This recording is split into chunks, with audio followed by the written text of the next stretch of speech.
Hi everyone, Beckie Carlson here. I am stoked to be showing you a little bit of stamping from my Create Lab, Stampin Up demonstrator for many years, and I'm finally diving into the videos. So today I was just going through my stamps and I realized that I have so many that were from this mini catalog that I'm just in love with.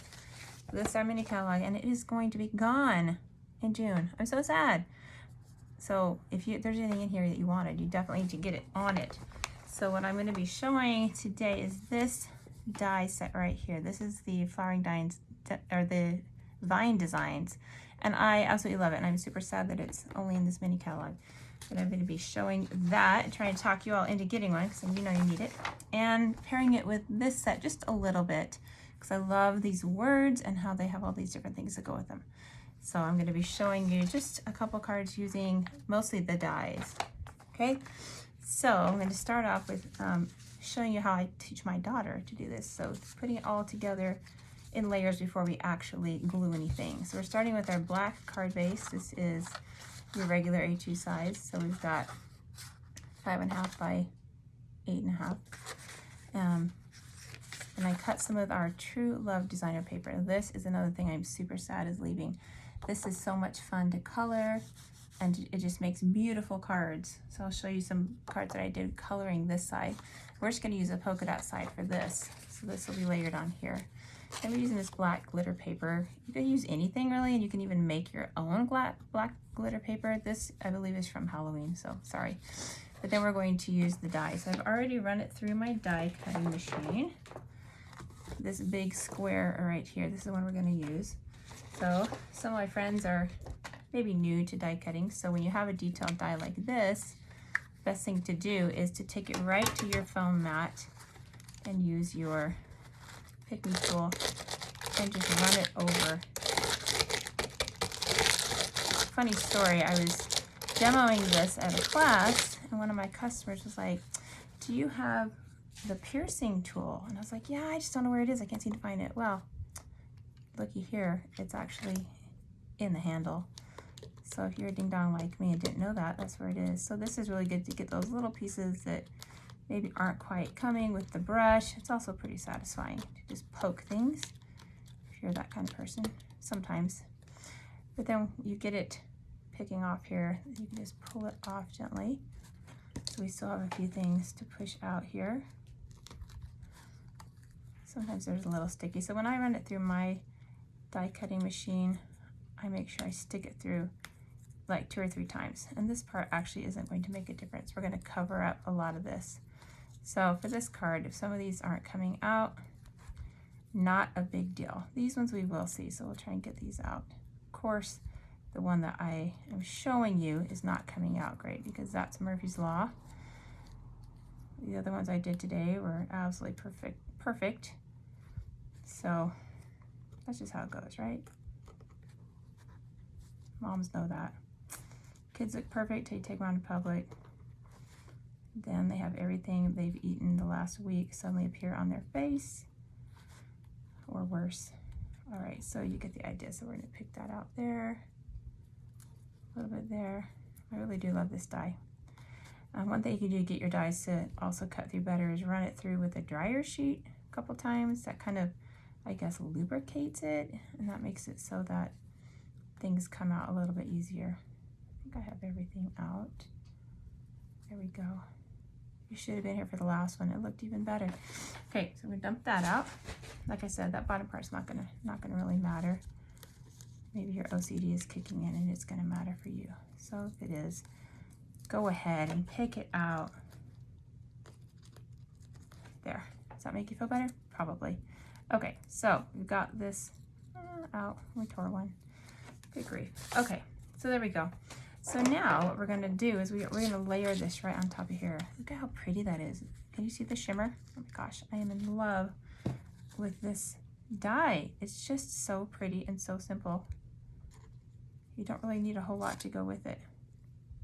All right, so then the tricky part sometimes is gluing it down because these tiny little places, you can't really use a snail or the sticky strip, tear away anything on the back of it because all the sticky will come shining through there, right? And it'll be nasty. So here's a trick for you that I learned from watching somebody's video. It might have been Jennifer McGuire, I'm not sure. You take your silicone sheet here. This is your nonstick surface. Okay, so lay this face down and take some of your liquid adhesive. I like the Tombow. Make yourself a little lake over here. Then use a sponge. You can pick up a little bit, maybe use your piercer to hold it in place, and then just kind of dab the glue on there. And it doesn't matter if it goes to the silicone mat because it's going to wipe right off when you're done, so it's not a big deal. So go ahead and smear it all on there. The thing with this Tombow is you don't want to get it on your hands, and you know, you try not to because it's super sticky and it kind of lasts. So when this is dry, we'll just rub it off. Okay, so we take this and we'll lay it right on top of here. And since we got glue all over the back, it's gonna be perfect. Okay, so pretty, isn't that? Can you see the shimmer? So pretty. Okay, then we are going to take our card base, and I'm gonna do it upside down for you, and I'm gonna build it. So I'm gonna put my glue on the back of here. Now this isn't like your regular Elmer's glue. You want just a tiny bit. So I try and teach my daughter to just make sure you're rubbing it on the paper and just letting out a tiny little bead of the glue. Otherwise you'll get tons of glue, and you don't need tons, you just need a tiny bit. So we're just gonna center it on here. Make sure it's kind of centered.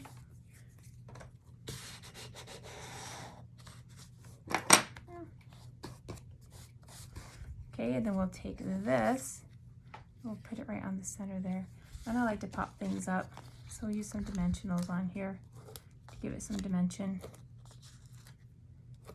Everybody likes dimension. I don't know, maybe not everybody does, but I do. So have it on there. Okay, I'm gonna keep my boo-boo to the bottom here. So here we go, we're gonna kind of center it on here as best you can. There we go. So there's our card base now. So, I mean, you really could put a word there and be done, right? So cute, so cute. We're gonna do more. All right, so another thing that I am totally loving is the butterfly die. We have this die with tons of butterflies, butterfly Brilliance, and it comes with all of these, plus one more that I already used. And these are so great. Let you get one die and get all the butterflies. So I'm gonna actually save these for other projects, and I'm gonna color this one right now. So I'm gonna use our blendables. I'm gonna show you a fun trick. So here I've got Rich Razzleberry, the medium. This one's a medium, and this one is the dark Daffodil Delight. Okay, so I'm gonna go ahead and take, now when you see the end of my mark, you're gonna be like, ah, oh my gosh, look at that. Can you see that? It is like used a bit, right? It's gonna look nasty when I color it, but it's okay, don't stress. Trust me on this, it's gonna be fabulous. And you're probably thinking, Becky, that is the wrong color. That is too dark. And look at the edges. You can't even get in there. Oh my gosh. Probably. Go ahead and think that, because that's what I thought the first time I used this to color. I was like, oh no. But if you know me at all, you know that I love purple. And so I was going to make it work, right? Purple is like my spirit color, if that's a thing. My aura, maybe? I don't know. So anyway, I'm doing the best I can, getting it in there. I am, ordering another one of these markers. But in the meantime, coloring it on there. And it is two-sided, so we could probably get the other side. Get in there, get those little bits. Color the other side. This is where I should probably really have my glasses on, right? But that's too much effort to actually, oh, no, those are sunglasses. Anyway, we'll keep going, and hopefully, you know, if it looks blurry or it looks messy to you, maybe take off your glasses and then it'll look better. All right, so it looks pretty dark, right? You might be thinking, oh, that's a little dark. What are you gonna do with that? You can't even, here, I set it for you. Can't be doing anything with that. Wow, we also have this thing called a color picker-upper. I'm sure there's a, color lifter. Well, color picker-upper is a better name. Anyway, so what you can do with this is you can go in and say, well, this was a little bit dark. Let's take a little bit off. So you can go over here. If you've been stamping with me for years, you might remember we used to color with bleach pens. Do you remember that? We used to pick up color with those. Look, I even can take off a little where I went over the lines. So I'm just going to take off a little here and there. See how it's getting lighter? Always magic in stamping. Okay, so I'm gonna take off a little down here. I could keep going and like take off a lot, but I'm just trying to take off a little bit. There, you can really see it.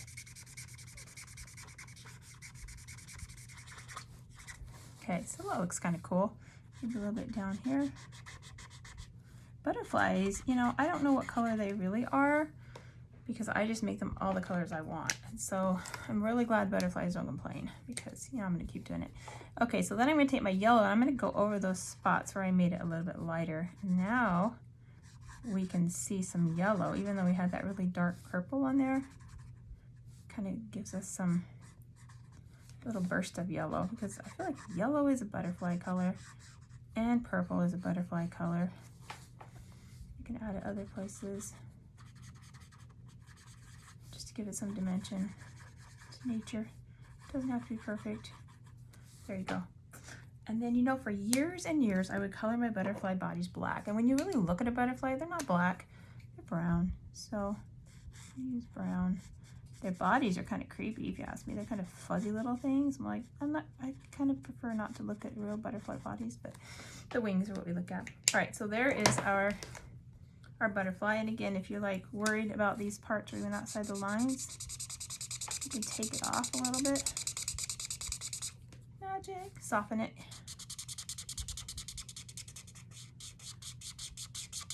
I'm usually a much better color. Just get nervous. All right, so there's our butterfly. So then we're going to take this and our card base. We're going to put it on there. But first we need some words. So this is where our Stamparatus comes in. My favorite thing in the world. So I've already put my words on here. So I'll do it upside down so you can see it the right way. So here I've got it on here, positioned where I want. You notice I have some little shims in there, and that's because my words are going to be too close to the edge, and I don't want them to be too close for this to really hit it right. So I put those in there, make sure they're tight against there, so it gives me a little buffer so my words are out a little bit. And then I'm going to use the same color I used on my markers, my rich razzleberry. Make sure we're in there tight, and then I'm going to ink up. And the thing I really love about this Stamparatus is not that it sticks. Look at that. That does not look great, does it? You're probably thinking, oh, why am I even looking at her? She can't even stamp. Well, we just ink it again. And we stamp it again. And now, oh, almost perfect. One more time. Let's get that little birthday part. And the tag on the Y up there, being ornery. I remember back in the olden days, we had to like eyeball it perfectly and like try and re-stamp it. Sometimes I got lucky. Most times I didn't.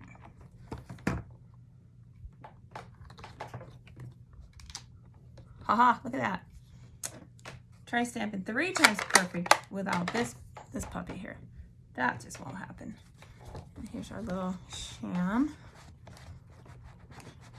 So wipe it off. There we go. So now we have this guy. I'm going to cut him down just a bit using this trimmer here, which I adore. So for this one, I didn't measure. I'm just going to cut it down as close as I can to my words here. This is where you eyeball. I do a lot of eyeballing. Tell my grandson a great joke. What kind of ball do you not want to bounce? Your eyeball. That would not be good. Okay, so I cut my happy down quite a bit. And then I'm going to cut out my birthday here. Make it pretty small as well. I love this trimmer because it grabs the paper, so you can do little tiny cuts and it will hold it in there for you. Kind of locks it in. Like you'll see right here. I can line this up. Our old trimmer would have sent it shooting out, but look at that. Cut it. Oh, brilliant. All right, so I've got all this paper everywhere, all my bits and pieces now to assemble my card. Okay, so first off, I'm going to take my happy and I'm going to put it right here over the bottom. So you won't even see that part that didn't attach great. So I'm going to use some more dimensionals on here. and attach it. I like to use all 4 corners and then at least 1 or 2 in the middle so that it doesn't like sink in the middle. Nobody wants a sinky card. Well, I don't know, maybe you like sinky cards. I don't. Okay, so I'm gonna put this right here. I want a little tiny bit of that glitter to show at the bottom. So we have happy, happy, happy. And then I'm gonna just put this one like up over here, like so. So I'll put a little dimensional on the one side of it. And then I'll need 2 dimensionals actually. I'm gonna stack them because this is too high. Not as in like too high, but it's the number too high. So I'm gonna stack them like that. And we'll put a little dot of glue on here.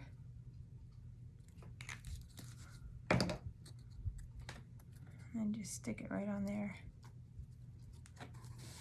Happy birthday. Okay, then I have my butterfly. I'm just gonna stick them right up here. So again, I'm gonna put some dimensionals down the center. And then I want the wings to kind of stick up a little, so I'm gonna stack them again. Put 2 out here. So I uncover one. Stick another over the top of it. Gosh, I should have done my nails. Didn't even think about that. Oh well, you know, I'm just a real world stamper. Not fancy or anything. Truth is, my daughter just finally went down to play with a friend. I'm like, oh my gosh, I have 5 minutes. Maybe I will do that video I've been meaning to do for like 17 years. Here we go. So we have 1 in the middle, 2 on the sides. So it gives us a little bit of faux wing action. I'm just gonna stick it right in the center here. Oh my gosh, I'm in love with this. Purple and everything. All right, what more could you possibly need? Well, I will tell you, you could use some more glitter because butterflies, purple, glitter, it all goes together. So one of my absolute favorite products that we have is the Wink of Stella. It's a glitter pin. It makes all your dreams come true pretty much. So I'm just gonna go in and add a little bit of glitter here or there, and probably everywhere. Let's be honest, you can never have too much glitter. Although my mom's allergic to glitter, but she can have this kind because it's not loose glitter. So, see, all her dreams have come true. Okay, I'm also gonna go in and just put it on the words as well. It's gonna make it look a little bit soft, like a blender pen would, but the glitter effect is worth it because glitter is happy. All right, so there is the card. So I will show you the one that I did earlier, which looks very similar, but it has a different butterfly from that same set. So look at that, 1 die cut, 2 cards. This one I did do the inside. I used one of the stamps from the Celebration birthday set, which I think is kind of a nice greeting, but could also be sarcastic, which is also me. So there's those 2. So another couple cards that I made with those vines. Here's one right here, and this is like a window, a vellum window, just with the die done in purple. That's the oval die from the set. Here's another one, very simple, just with that die and a little greeting. Super fun. Here is another one I did for Easter. This is another set that is in the mini catalog. You can see little gems here and there. I thought it was a cute little Easter card. And then this one's probably my favorite. This one has a vellum sheet, just some yellow paper. There's some designer paper behind there instead of glitter, layered over there, blender pens. This greeting is from the Mini Messages kit. And a tip to get your vellum to lay down flat is to put our adhesive sheet on the back of it. This one I actually just glued behind where that yellow would go, so it gives you a little wiggly movement in the background. Anyway, if you would love to order any of these products, let me know. This catalog is going to be gone soon, and I'm going to be sad. Things that will be gone is this die right here, and this awesome background paper here, and this little happy set right here. So anyway, hope you enjoyed, and if you did, leave me a nice comment. If you didn't, then you can just be quiet, or you know, you can still share. Anyway, have a great day. Go stamp something. Bye.